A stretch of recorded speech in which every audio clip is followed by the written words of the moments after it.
memastikan bahwa upaya pelindungan WNI di kawasan Timur Tengah tetap menjadi prioritas utama. Karena sebagaimana diketahui jumlah warga negara Indonesia di Timur Tengah itu mencapai lebih dari 519.000 orang. Nah, mayoritasnya memang di Arab Saudi, tetapi juga kita mencatat ada sekitar 329 warga negara kita yang tinggal di Iran. Nah, kita sudah melakukan koordinasi yang cukup intensif per hari bahkan per jam dengan para kepris yang ada di sana, dan mungkin bisa di-highlight bahwa pada tanggal 3 Maret 2 hari lalu ya Bu Karo ya, Menlu RI juga telah melakukan Zoom langsung dengan para kepri untuk mendapatkan masukan secara langsung dari para kepris di sana, para dubes-dubes dan konjen di sana mengenai situasi yang berkembang. Sebenarnya bagaimana ini terutama terkait dengan apakah diperlukan evakuasi bagi masyarakat kita yang ada di kawasan Timur Tengah. Assalamualaikum warahmatullahi wabarakatuh. Selamat pagi, salam sejahtera untuk kita semua. Atas nama Bapak Direktur Hartio Harkomoyo, kami menyambut teman-teman media sekalian. Terima kasih sudah hadir, dan percayalah kami di Kementerian Luar Negeri selalu menerima dan memperhatikan setiap pertanyaan dan permintaan keterangan yang masuk ke seluruh kanal Kementerian Luar Negeri, dan sebagai wujud pelayanan kami dan memenuhi janji di press briefing tahun lalu, di depan teman-teman media sudah ada 3 narasumber dalam press briefing kali ini. Yang pertama adalah Bapak Dirjen Aspasa, Bapak Santo Darmo Sumarto, yang akan memberikan update dan highlight berkaitan dengan situasi di kawasan Asia Pasifik dan Oseania. Kemudian ada Ibu Jubir 1, Ibu Ivon Mewengkang, yang akan memberikan background dari berbagai isu dan prioritas Kementerian Luar Negeri. Dan juga Ibu PLT Dir PWNI, Ibu Heni Hamidah, mengenai upaya perlindungan WNI di luar negeri. Untuk mempersingkat waktu, kesempatan pertama kami berikan kepada Bapak Dirjen untuk memberikan update dan highlight-nya. Silakan Pak Dirjen. Terima kasih banyak Mbak Eta, terima kasih banyak teman-teman dari media yang telah hadir pagi hari ini untuk sedikit kita ngobrol-ngobrol, berbincang mengenai berbagai hal terkait dengan yang perkembangan yang ada di luar negeri. Mungkin dalam kesempatan ini untuk memulai, saya hanya ingin menyampaikan beberapa hal saja terkait dengan perkembangan yang terjadi di kawasan Timur Tengah.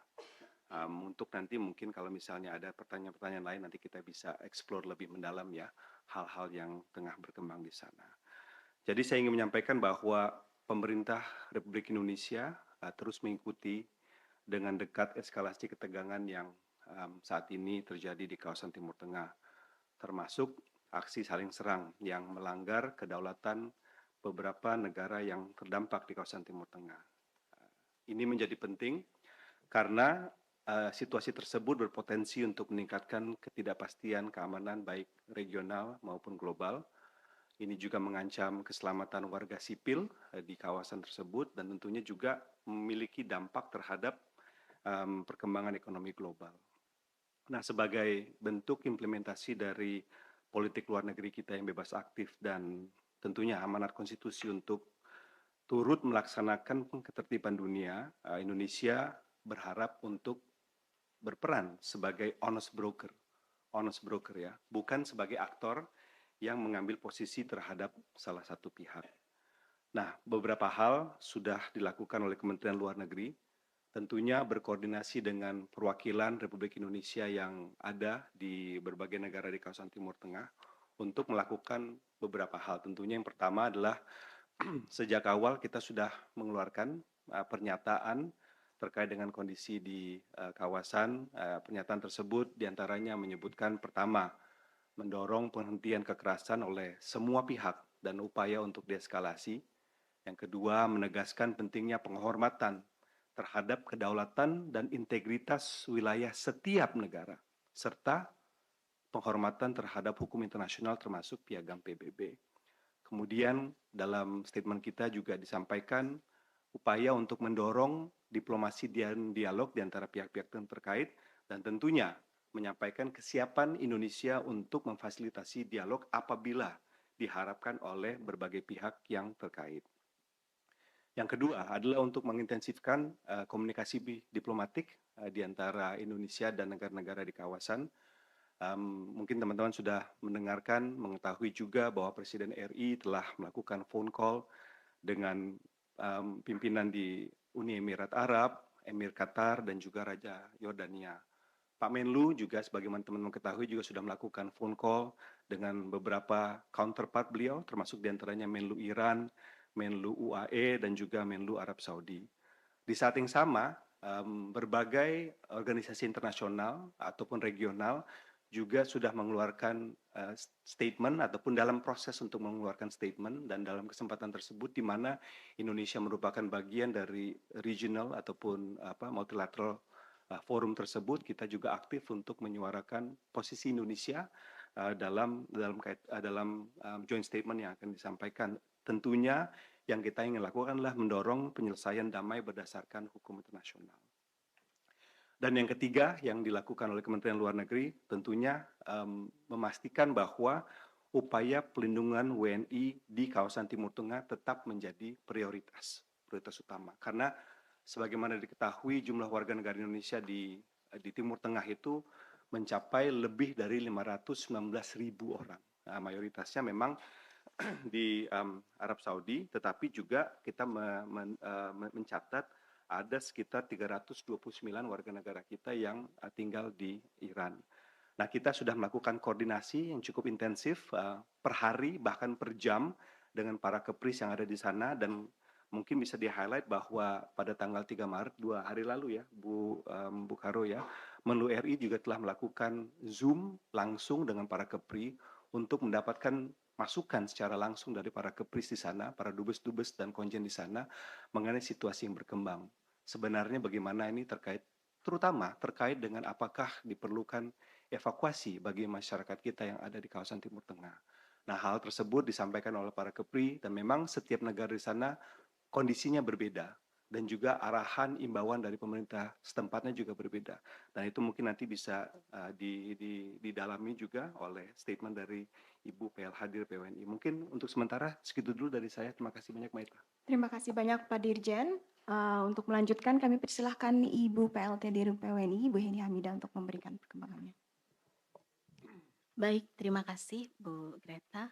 Yang terhormat Pak Dirjen, Bu Karo, Bapak Ibu sekalian, rekan-rekan media. Terkait pelindungan WNI menyikapi situasi keamanan di Iran dan di kawasan Timur Tengah, dapat kami sampaikan bahwa Kementerian Luar Negeri dan Perwakilan RI terus memantau secara ketat perkembangan situasi di Iran dan di Timur Tengah. Sejak awal meningkatnya eskalasi keamanan, Menlu RI telah berkomunikasi secara intensif dengan para kepala perwakilan di kawasan untuk memastikan langkah-langkah pelindungan yang diperlukan secara cepat dan tepat sesuai dengan dinamika di lapangan.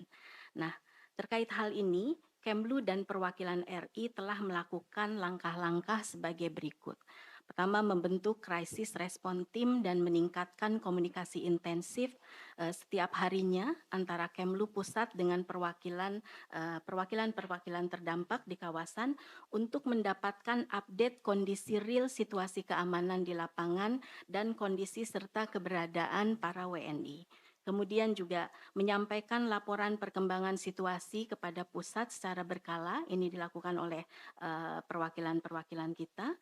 Perwakilan di kawasan juga meningkatkan komunikasi intensif dengan simpul-simpul WNI di wilayah akreditasi masing-masing dan melakukan town hall meeting dengan para WNI terkait perkembangan situasi.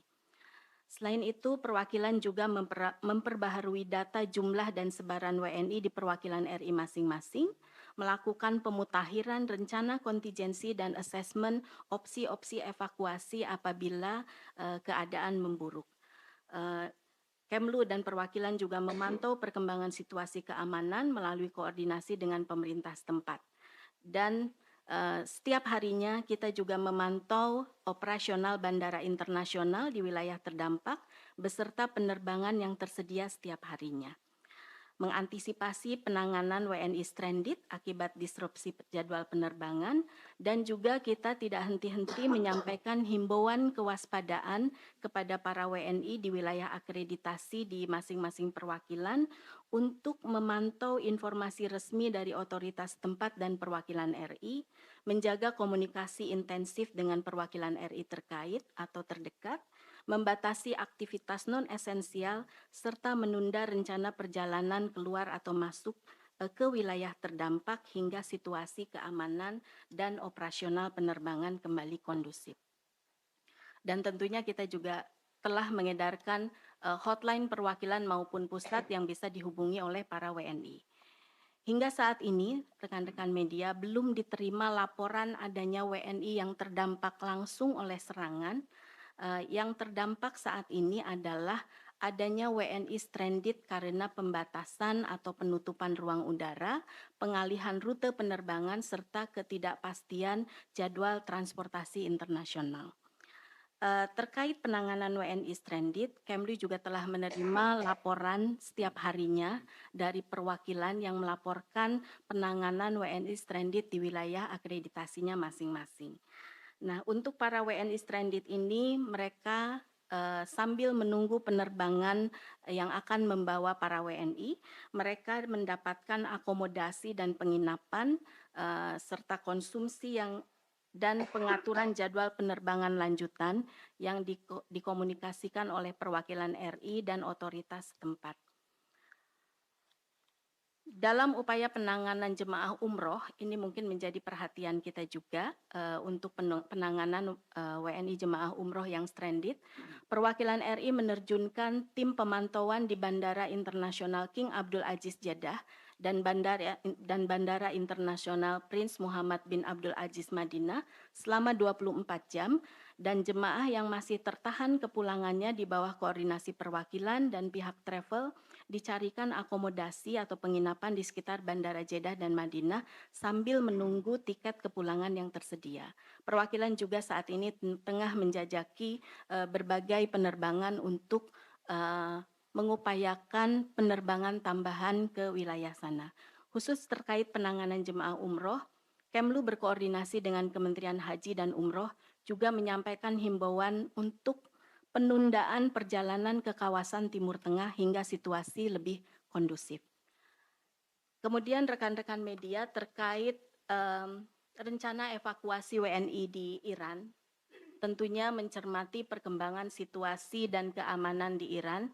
Evakuasi WNI di Iran akan dimulai secara bertahap hari ini dan tahap pertama ini akan melalui Azerbaijan, tapi mungkin ini untuk jalur-jalur evakuasi ini akan dilihat sesuai kondisi real di lapangan, dan ini akan ditentukan oleh teman-teman di perwakilan kita di KBRI Tehran dan KBRI Azerbaijan. Untuk rencana evakuasi selanjutnya akan diputuskan oleh pemerintah RI setelah melalui berbagai pertimbangan keamanan yang paling update dan aspek-aspek lainnya, termasuk asesmen dari KBRI Tehran sebagai kantor perwakilan PEMRI yang memiliki kemampuan untuk memberikan asesmen yang paling lengkap. KBRI Tehran juga akan terus melakukan engagement dan outreach dengan para WNI yang masih ada di wilayah Tehran, baik WNI yang tinggal menetap di sana maupun WNI yang kebetulan sedang berada di wilayah Iran saat ini. KBRI akan terus beroperasi memberikan bantuan keperluan kepada seluruh WNI yang masih berada di Iran. Rekan-rekan media, kami menyadari keingintahuan publik mengenai detail dan perkembangan seluruh proses evakuasi bertahap ini, namun juga diharapkan publik dapat memahami bahwa terdapat hal-hal di lapangan yang masih perlu banyak disesuaikan mengingat situasi di lapangan yang sangat dinamis. Oleh karena itu, akan sangat dihargai apabila masyarakat juga dapat terus memantau berbagai update informasi resmi yang diberikan oleh Kementerian Luar Negeri dan juga memberikan ruang gerak bagi seluruh tim yang terlibat untuk menjalankan tugasnya, termasuk tim KBRI Tehran sebagai penjuru utama dalam proses evakuasi ini. Demikian, terima kasih.